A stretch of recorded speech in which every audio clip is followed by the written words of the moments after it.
Universal Wisdom representing Hannibal season 1 episode 3। Episode के शुरू में दिखाया जाता है एबिगेल अपने वालिद जैकब होप के साथ मिलकर शिकार करती है हिरन का। हिरन पे निशाना लगाती है और उसे शूट कर देती है। हिरन का शिकार करने के बाद हिरन की बॉडी को गाड़ी के साथ बांध के अपने कैबिन में लेके आते हैं। जैकब होप के इंसिस्ट करने पर एबिगेल हिरन का पेट चाकू से काट देती है। इसके बाद प्यार से हिरन की बॉडी पर हाथ फेरने लगती है और उसे याद आता है इसी तरह उसके बाप ने लड़कियों को मारा था। और ये सीन के बाद हम देखते हैं एबिगेल की आंख खुल जाती है क्योंकि वो उस अटैक के बाद कोमे में थी। एबिगेल से मिलने एलियाना हॉस्पिटल में आती है और अफसोस करती है उस हादसे के बारे में जो एबिगेल के साथ हुआ और उसकी वालदा के साथ हुआ। उसके कातिल बाप ने उसकी वालदा को मार दिया। जैक हैनिबल और एलियाना से कहता है कि मुझे एबिगेल से बात करनी है, हो सकता है वो अपने बाप के साथ शामिल हो, लेकिन दोनों मना कर देते हैं।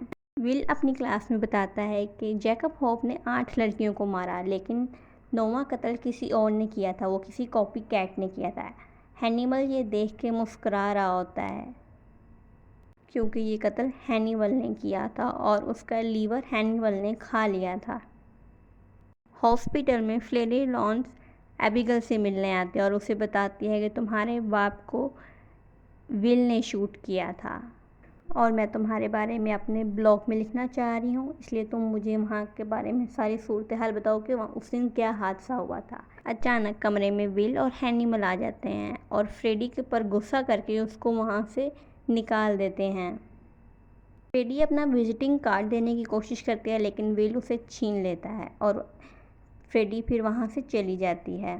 विल एबिगेल से सॉरी करता है क्योंकि वो उसकी माँ की जान नहीं बचा सका और उसके बाप को भी कत्ल कर दिया। हालांकि उसको गिरफ्तार भी किया जा सकता था, लेकिन उस टाइम विल की प्रायोरिटी एबिगेल को बचाना था, इसलिए जैकब होप को शूट करना पड़ा। एबिगेल जैकब होप को शूट करने पे माइंड नहीं करती क्योंकि वो कातिल था बहुत सी लड़कियों का। फ्रेडी विल के बारे में ब्लॉग में लिखती है कि विल साइकेट्रिस्ट के पास जाता है इतना इंटेलिजेंट होने के बावजूद। फ्रेडी एक विक्टिम के भाई से मिलती है और उसको बताती है एबिगेल हॉस्पिटल से डिस्चार्ज हो गई है और उसके बाप ने ही सब लड़कियों को मारा था।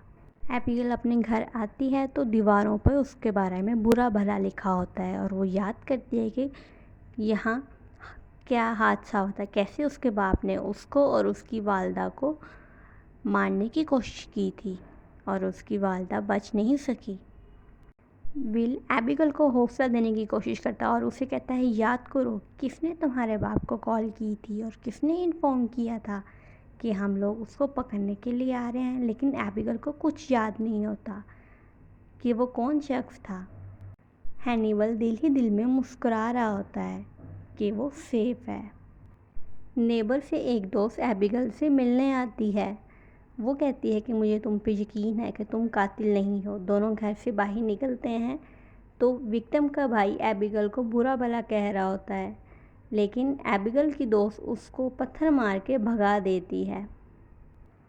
एबिगेल की दोस्त की मदर जब एबिगेल की दोस्त को बुलाती है तो एबिगेल की दोस्त अपनी वालदा के साथ बहुत बदतमीज़ी करती है और वहाँ से चली जाती है। विल उस लड़के का पीछा करता है लेकिन हैनिबल विल को डिस्ट्रैक्ट करके सारे निशानात छुपा देता है और कहता है कि वो लड़का भाग चुका है। हैनिबल बहुत अच्छी तरह जानता था कि वो लड़का यहीं कहीं छुपा हुआ है। विल ख्वाब में एबिगेल को देखता है और हिरन को देखता है और देखता है कि उसने एबिगेल को गला काट दिया है। एबिगेल को उसके बाप की कैबिन में लेके जाया जाता है।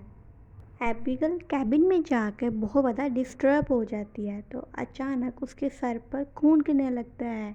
एबिगेल जब छत पे जाके देखती है तो वहाँ उसकी बेस्ट फ्रेंड की लाश जो उसे कुछ टाइम पहले मिली थी वो हिरन के सींगों के अंदर होती है, जैसे पहले कॉपी कैट ने किया था। और बिल देख के कहता है ये भी कॉपी कैट का काम है।